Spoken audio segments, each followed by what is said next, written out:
Baru-baru ini beredar video soal prediksi Presiden Prabowo Subianto tentang Perang Dunia Ketiga yang bisa diawali pecahnya konflik Iran dan Israel. Video itu saat Prabowo melakukan evaluasi kerja pada awal April 2025. Ia kemudian menyinggung soal Iran dan Israel. Menurutnya terjadinya Perang Dunia Ketiga hanya menunggu waktu jika Amerika Serikat menyerang Iran.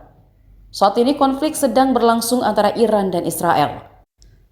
Dan Amerika diketahui adalah sekutu Israel. Kata Prabowo, dari kondisi geopolitik yang ia pelajari setiap malam, jika Amerika menyerang Iran, dalam hal ini membantu Israel, tentu saja Rusia tidak akan tinggal diam. Rusia yang menjadi sekutu Iran akan turun tangan, dan itulah yang akan membuat Perang Dunia Ketiga terjadi. Meskipun Indonesia kini sudah berada di posisi benar menganut non-blok alias tidak memihak, namun ketika perang nuklir terjadi, Indonesia juga akan kena imbasnya. Hanya saja, kata Prabowo, Indonesia akan mati perlahan akibat perang nuklir. Konflik Iran dan Israel kembali memanas setelah pasukan Ali Khamenei melancarkan serangan ke Israel pada 13 Juni 2025 lalu. Download Tribun X sekarang, menghadirkan lokal menjadi Indonesia.